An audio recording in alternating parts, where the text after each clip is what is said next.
Sir, ito yung ano ko, sabihin yung bibig ko. Kailan pa yan? Ano, simulan nung nahulan ako ng mga ngipin sa loob. Hindi ko mabait siya. Hindi ko Kaya siguro. nag-dislodge. Kasi pag wala nang ngipin, wala nang sasanggaan, palagi kang masanay. Parang yung mga ibang bungal-bunga ganun. Kasi walang masanggaan, ya? Pag wala kasing ngipin, So, normal. nilagyan niya ng Wala. Sumasakit ba siya? Hindi. So, eto, konektado sa ulo. Lagi. Sumasakit siya. Kasi pag wala naman sumasakit, huwag natin galawin. Okay. Baka mamaya wala lang mabanggaan, kaya hinahabol yung mabangga. Siguro. Kaya gusto nyo yung gano'n kaya tumatakingin. Kasi hindi ako nag-venture dahil hindi rin ako. Nagpagawa ako pero hindi ako sanayin. Hindi ko sinusunod. So una lang yun. Ganun talaga pagpupustiso ka. Oo, nakakaalam. May nakakaalam. Mapingi siya. So, normal lang talaga na tumutunog siya. Tapos hindi pantay yung pagsara. Ganda yan.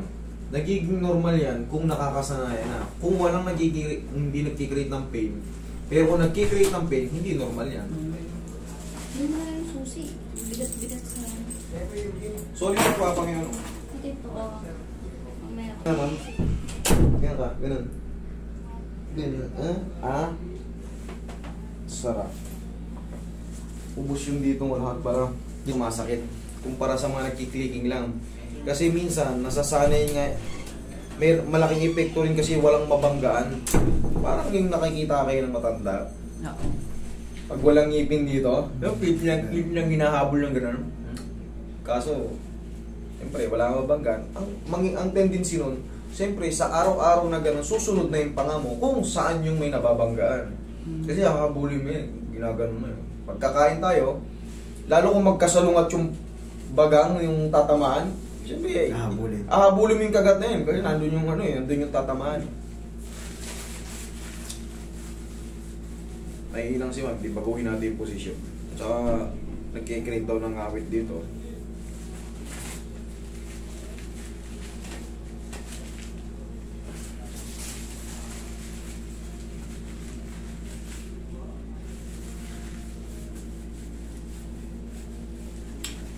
Sige nga. Sige nga. Sige nga. Yan, dahan-dahan sarap. Yan. Iba na yung position na yan.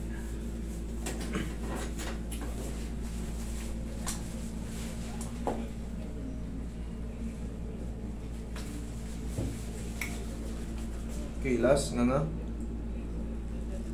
Okay, dahan-dahan sarap. Oo. Yan ka lang. Yung kabit yung dentures nyo kung meron kayong dentures. Wala na, tinapon ko. Tinapon mo? Kasi, malaking epekto yun kasi hahabulin mo yung patamaan ng ngangat-ngatin mo, lalo kung medyo chewy yung kakagatin mo. Kunyari, mga karne. Magkikreate talaga ng awit yan dito sa muscle pagka talagang hahabulin mo yung kagat ng walang patamaan. Sa umpisa lang naman nakakaano yun. Kaya mo yung iba naka-brace. Nakakailang din yun. Ang sakit pa nun yung brace. Ako nag-brace ako dati. Halos 2 linggo hindi makakain na maayos. Sa ano naman, sa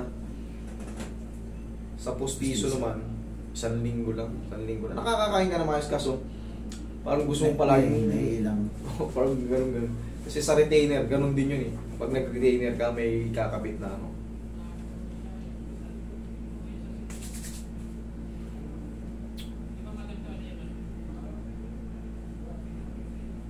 Ang pinaka-the best ito, ma'am, ang gagawin nyo, huwag muna kayong hihikab ng malalaki. Kagaya hikab na gano'n, oh. Ako, nadali rin ako sa oh. Yeah. Bibig ko may ganyan na rin, oh.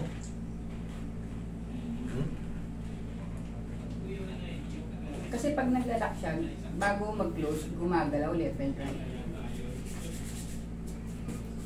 Ang iniwasan nyo lang muna yung hikab na malalaki kasi minsan lumuluwag na yung dito natin. Sobrang stretch.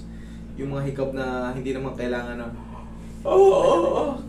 yung hikab lang na pag hikab kayo papasok. Ito, Hikab tamad yata. papasok to. Tandaan yan, lahat kayo yung may mga nagpo-problema na sa jaw. Kahit gano'ng kalaki, basta ipasok nyo to. Basta ipasok nyo, wala magiging problema yan. Ipasok nyo sa baba. Huwag kayong maghikab ng basta-basta na lang, na diretso lang. Bibitaw yan. Minsan naglalak, hindi na naisasara. Minsan naman, bumalik siya kaso tabingi, tapos masakit.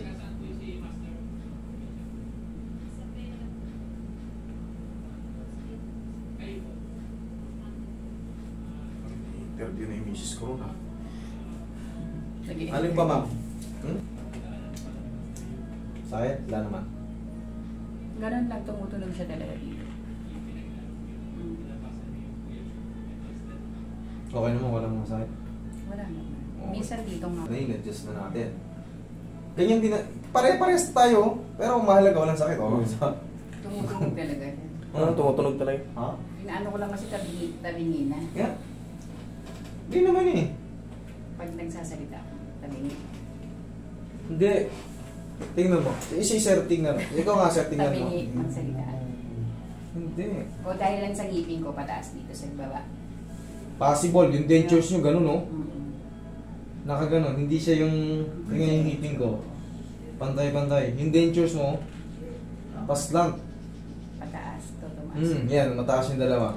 Kaya Ang magandang ano mo dyan, kiss-kissin. Ito, pinag-kiss-kiss ko to eh. Ito. Kasi pag kinagat ko to, hindi ko nakakagat dito kasi nauna to. Ginawa ko ito, kinakiss-kiss ko. Pakis-kiss mo lang ng konti. Baka yun ang ano. Kasi yan yung sagad na ano. Wala abang, Adjust. wala namang sakit. Yan yung perfect na ano. Maninibago kayo ngayon niya. Ano pa? Naku. No, Ang tawag dyan is osteoarthritis. Iba yung tulog ng sayo. nagkakrap ko, parang ginagrinder. Yun. Ibang tawag dyan. Pero yung clicking lang kagaya sa akin. Oo. One shot. Pero yung sayo, Lumakaskas. Oo, parang may nagigiling dun sa loob. Ang tawag dyan is osteoarthritis. Ang tawag dyan. Nagkakaroon kasi ng bone spar yung simula nung natin. nag-jogging ako dito nung namaga. Yun. Tapos connected na Sa kinakain natin yan, ma'am. Sa kinakain natin. Umiwas kayo sa mga beats, ako, toyo. Mag-iiwas kayo dyan. Sumasakit ba ngayon? Hindi naman. Nalayo dito, pag hindi na ako normal maglakad ng mabilis, Sige, dito. tatalon ako pag gano'n, hindi ko na kaya. Patatalunin ko kayo mamaya. Diyan, huwag dito. Baka dumulas to. Doon sa may hagdan. Diba galing kayo sa gumanong kayo. Okay, dito. Kahit tumalong kayo. Testing natin kung may pain. Okay? Para malaman natin kung na-address. Galawin natin. Init? Oo, parang nasusunod. Okay, may bugno ko. Okay, dyan. Hindi na nanay. Kaya pa-aircon ko na itong buo. Mga 2038. Sabi ko sa'yo, ano mo lang eh. Pakiisamihan niya. Hindi kasi sa amin itong lupa eh. Kaya hindi ko, minadali ko lang to eh. Ano lang ako dito?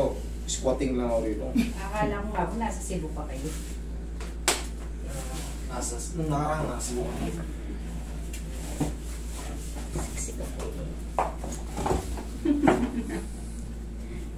Tinatakit. Cebu.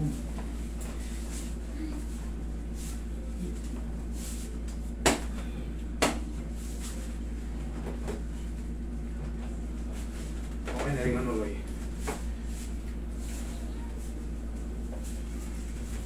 I love Cebu. Nakasibo sila ni baby. Nakasibo din ni baby. Yung sunod yun, taga Cebu. Cebu? Oo.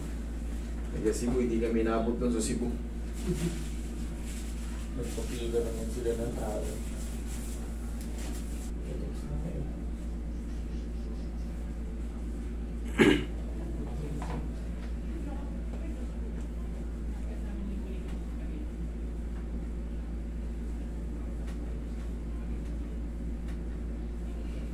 Ito, marami ng ano to, ma'am. Marami ng scratch yung cartilage mo. Parang marupok na nga yung mga... Shhh! Hindi naman rumurupok yan. Pareho siya, left and Ang nangyayari dyan, ang tawag nga dyan, yung mga furins o kaya bone spar, yan yung mga nakikreate sa mga kinakain natin. Sa mga kinakain natin. Kakambalin natin yan, yung osteoarthritis. tayo. Umiidad. Yung iba napapaaga lang yung early osteoarthritis pag nagkakaroon ng mga injury. Nagkakaroon ng earlier osteoarthritis.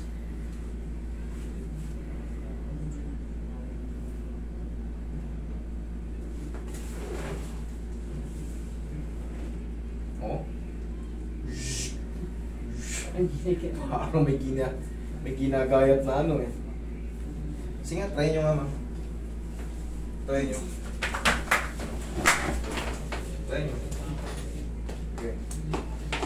Okay. Ano mas maganda? Ngayon o yung kanina? Pag ganito kasi tapos pag tayo, ayan lumalagotok siya yung maputo. Nandiyan na kasi, may mga gas-gas. Hindi na natin hindi ko na kayang ibalik yung ano nun. Yung clicking nandiyan, pero yung pain, possible na mawala. Pero kasi, meron tayong tinatawag na cartilage. Alam mo, pag kumain ka ng fried chicken, di ba? Makikita, yun. Malambot na buto yun. Ang tawag dun is cartilage. Yun yung nai-scratch. Araw-araw tayo naglalakad na, yun, nai-scratch yun. Ngayon, yung mga granules nun, syempre nandyan din yun. Kaya yung pakiramdam ng todo, parang may buhangin. Hindi tunog eh. Hindi tunog eh. Hindi nag-grind eh. Ganun ang ano. Yun lang ang magiging adjustment dyan. Masakit ba? Hindi man. Sige nga, try mo. Try mo. Hindi naman. Okay. Yung tunog, ma'am. Yun nga po, gaya ng sabi ko, sa cartilage yun. Diyos lang ang tanging, o kaya may replacement kayo. Eh huwag naman, nakakalakad naman na kayo, ba't pa mag-i- yun lang ano yan. Kung